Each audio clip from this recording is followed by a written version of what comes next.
दशकों से इस पुल के निर्माण का कार्य चल रहा है। कितनी बार इसकी राशि बढ़ाई गई है और इस तरीके से राशि बढ़ती गई। अगर मेरी जानकारी सही है तो 600-700 करोड़ का ये प्रोजेक्ट था। अभी हाल में जब ये टूटा है तो 1700 करोड़ पर आ गया। अभी इसके बाद अगर दोबारा होगा तो ये 2500, 2600, 2700 करोड़ तक ये जाएगा। एक तरफ जो मुख्यमंत्री बिहार में पुल नहीं बना पा रहे, वो विपक्षी ब्रिज कायम कर रहे हैं, विपक्षी एकता का ब्रिज। तो भैया ये जो विपक्षी एकता का ब्रिज है ना, ये भी ऐसे ही धराशायी होगा जिस तरीके से इनका ये निर्माणाधीन ब्रिज धराशायी हुआ है। बिहार इन्हीं कारणों की वजह से देश में विदेश में गलत कारणों से सुर्खियां बनता है। कभी हम लोग का पुल हवा से गिर जाता है, कभी निर्माण होता हुआ पुल का एक बड़ा हिस्सा पानी में ढह जाता है, कभी यहाँ पे बांध चूहे कुतर जाते हैं। यही कारण है कि बिहार और बिहारियों को इतनी हीन भावना से दूसरे प्रदेशों में देखा जाता है। सही में अगर इन्होंने जांच करवाई होती और अगर ढंग से जांच हो गई होती तो वही पुल दोबारा इस तरीके से नहीं टूटता, इस तरीके से नहीं गिरता। भाई महत्वाकांक्षाएं इतनी हैं। कई राज्यों के मुख्यमंत्री का आपने जिक्र किया, वो ऐसे मुख्यमंत्री हैं जो प्रधानमंत्री बनने की रेस में हैं। वो ऐसे मुख्यमंत्री हैं जिनकी अपनी महत्वाकांक्षाएं, व्यक्तिगत महत्वाकांक्षाएं इतनी ज्यादा हावी हैं कि वो किसी दूसरे दल के साथ गठबंधन कर किसी दूसरे का नेतृत्व स्वीकार करें, ये होगा नहीं। भाई आगजनी होती है और उसके मुआवजे की राशि कितनी,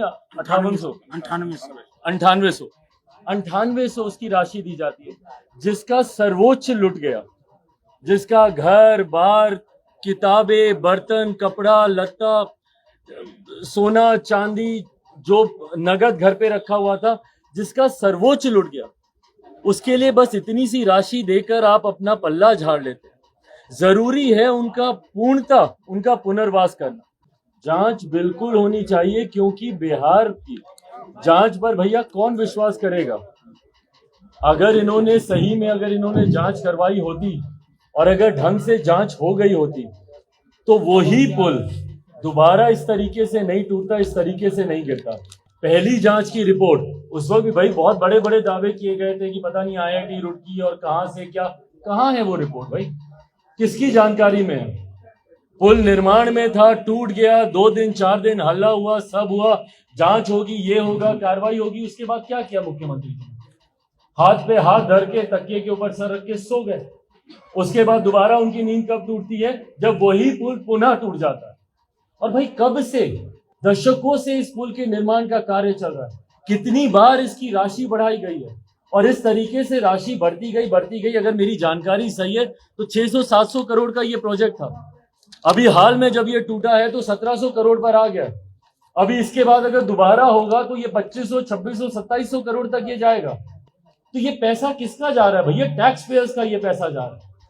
और ये पैसा सिर्फ और सिर्फ भ्रष्टाचार की देन चढ़ रहा है ये पैसा। तो ऐसे में जरूर इसकी राष्ट्रीय केंद्रीय एजेंसियों से इसकी जांच होनी चाहिए, क्योंकि मुख्यमंत्री की जांच पर ना बिहार को विश्वास है ना बिहारियों को विश्वास है। 23 जून को विपक्ष की बैठक है। अब मल्लिकार्जुन खड़गे भी आ रहे हैं, राहुल गांधी भी आ रहे हैं, गैर भाजपाई मुख्यमंत्री भी आ रहे हैं। क्या लग रहा है, एनडीए गठबंधन को डर होगा इससे?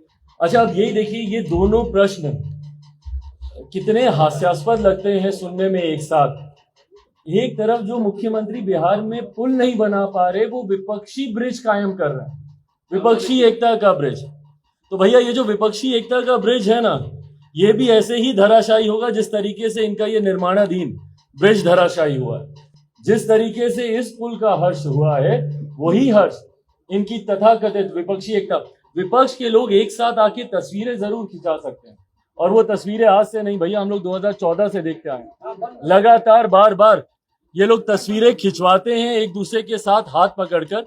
पर उसके बाद जब चुनाव आते हैं तब तक ये भानुमति का कुनबा बनते बनते बिखर जाता है। ये फिर से धराशायी इसी तरीके से ही होगा। और विपक्षी एकता बंद, इसको बेटा विपक्षी एकता की जहां तक आपने बात की, भाई महत्वाकांक्षाएं इतनी हैं। कई राज्यों के मुख्यमंत्री का आपने जिक्र किया, वो ऐसे मुख्यमंत्री हैं जो प्रधानमंत्री बनने की रेस में हैं। वो ऐसे मुख्यमंत्री हैं जिनकी अपनी महत्वाकांक्षाएं, व्यक्तिगत महत्वाकांक्षाएं इतनी ज्यादा हावी हैं कि वो किसी दूसरे दल के साथ गठबंधन कर किसी दूसरे का नेतृत्व स्वीकार करें, ये होगा नहीं। और खास तौर पर बिहार के मुख्यमंत्री का नेतृत्व ना विपक्षी दल के नेता स्वीकार करने वाले हैं, ना ये देश की जनता स्वीकार करने वाली है।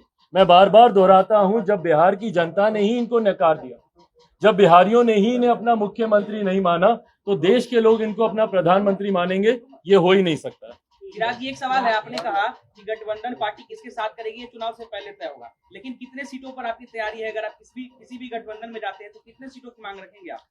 भाई, मैं कितनी सीटों की मांग रखूं ये सार्वजनिक करने अगर पहले मैंने कर दिया तो मैं गठबंधन धर्म की मर्यादा को मैं तोड़ूंगा।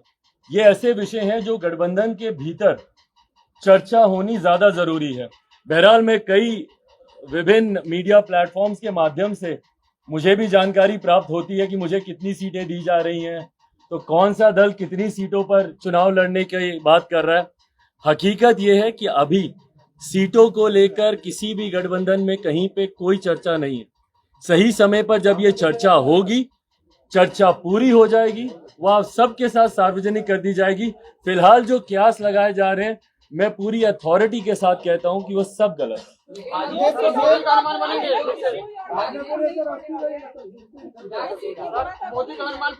भाई, हमारी तो हाजीपुर हमारे पिता की सीट रही, हम क्यों छोड़ेंगे? हमको अड़ने की जरूरत क्या है भाई? इसमें अड़ने की क्या बात है? हाजीपुर में जो आगजनी घटना हुई थी जिसमें कुछ लोग पीड़ित थे, तो आपने उनको मुआवजा दिलाने की बात की थी सरकार से, तो क्या उसके लिए आपने सरकार से बात की? बिल्कुल, मैंने एक पत्र भी मुख्यमंत्री जी को मैंने भेजा है, जिसमें मैंने आग्रह किया है, भाई आगजनी होती है और उसके मुआवजे की राशि कितनी? 9800 उसकी राशि दी जाती है, जिसका सर्वोच्च लुट गया, जिसका घर बार, किताबें, बर्तन, कपड़ा लत्ता, सोना चांदी, जो नगद घर पे रखा हुआ था, जिसका सर्वोच्च लुट गया, उसके लिए बस इतनी सी राशि देकर आप अपना पल्ला झाड़ लेते हैं। जरूरी है उनका पुनर्वास करना। और ये आगजनी की घटनाएं जैसे जैसे गर्मी बढ़ेगी, हम लोग साल दर साल हम लोग देखते आए हैं, बिहार के अलग अलग इलाकों में इस तरीके की घटनाएं घटती रहती हैं।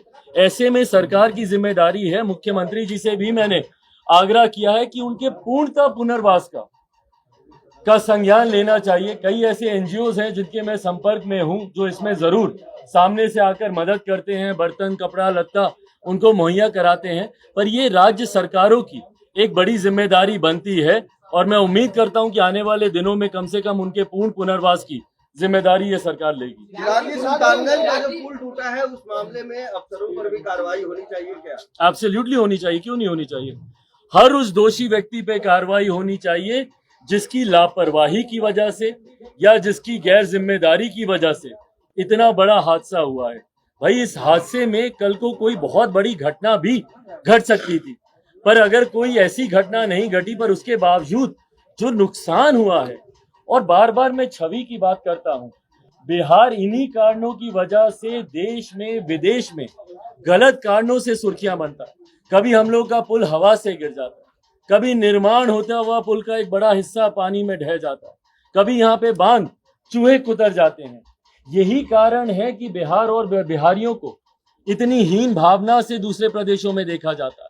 इस छवि को बर्बाद बनाने में और बिहारियों की छवि को बर्बाद करने की एक बहुत बड़ी जिम्मेदारी लगभग पिछले 2 दशक से रहे हमारे मुख्यमंत्री जी की है ना।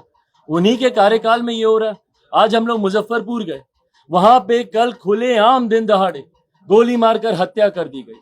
आप बताइए, जिस प्रदेश में आंख खुलने से पहले अलग अलग जिलों में हत्याएं हो रही हैं, सुर्खियां हमारा प्रदेश सिर्फ हत्या को लेकर, अपहरण को लेकर, डकैती को लेकर, भ्रष्टाचार को लेकर, पुल गिरने को लेकर, बांध टूटने को लेकर, पुलिस थाने में पड़ी हुई शराब के गायब हो जाने को लेकर, जब इन्हीं बातों को लेकर जब सुर्खियां हमारा प्रदेश बनता हो, यही कारण है कि राष्ट्रीय स्तर पर, अंतर्राष्ट्रीय स्तर पर प्रदेश की छवि खराब होती है। ऐसे में मुख्यमंत्री जी की जिम्मेदारी है कि अपना ध्यान केंद्रित करें इस दिशा की ओर, पर मुख्यमंत्री के पास इतनी फुर्सत नहीं है भैया कि बिहार का एक बार भ्रमण कर ले। आखिरी तस्वीर मुझे दिखाइए, उड़ीसा में एक हादसा हुआ, कम से कम इस बात का संतोष तो है लोगों को कि प्रधानमंत्री सबसे पहले पहुंचे वहां पर, रेल मंत्री वहां पे दिन रात कैंप करके उन्होंने सत्य जानने का उन्होंने प्रयास किया। मेरे मुख्यमंत्री की एक तस्वीर कोई दिखा दे जो किसी ऐसे हादसे पर गए हो घटनास्थल पर या कहीं पे हत्या हुई हो, भले इन्हीं के ही महत्वाकांक्षी परियोजना की ढिलाई की वजह से, शराबबंदी से ही कहीं पे कोई हत्या हुई हो, कोई एक पीड़ित परिवार से मुख्यमंत्री जी ने आज तक जाके मिलना जरूरी समझा? तो ऐसे में जब मुख्यमंत्री के पास फुर्सत ही नहीं है बिहार और बिहार की योजनाओं पर ध्यान देने की, परिणाम स्वरूप अधिकारियों का मनोबल है, उदासीनता है, कारण जो भी है, पर इस तरीके की घटनाएं घट रही हैं जिसपे हर दोषी के ऊपर सख्त से सख्त कार्रवाई होनी चाहिए।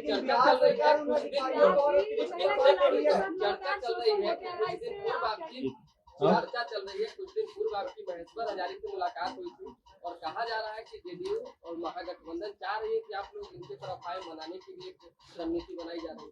भाई कोई भी अगर ऐसी चर्चा होगी मैं जरूर आपके साथ सार्वजनिक करूंगा, पर अभी ऐसी कोई चर्चा नहीं है जो मुझे लगता है कि इस मंच पर बताने की जरूरत है। ये जो परोक्ष गठबंधन है वो 28 नवंबर के बाद प्रत्यक्ष होगा। हाँ, परोक्ष गठबंधन जो है आपका, ये 28 नवंबर के बाद प्रत्यक्ष करेंगे। भाई मैं कोई समय पे नहीं बांध रहा इसको, पर हाँ जैसे ही चर्चा होती है या बातें अगर होंगी, जब भी होंगी, और कुछ अगर ऐसा लगेगा जो कि साझा करने की जरूरत है, मैं जरूर साझा करूंगा। करने की कोशिश की जा रही है, वहीं पे तेजस्वी यादव भी चुप्पी साध रखे, नीतीश कुमार भी चुप्पी साध रखे। बिहार में लगातार ऐसी घटना सामने आती है। ऐसी घटनाओं की जितनी निंदा की जाए उतना कम है, और जरूरी है इन घटनाओं की जांच और निष्पक्ष जांच बिना किसी के दबाव के जांच होनी चाहिए, और जो भी दोषी उसको बख्शा नहीं जाना चाहिए। इस बात को मैं पूरी अथॉरिटी के साथ मैं कहना चाहूंगा कि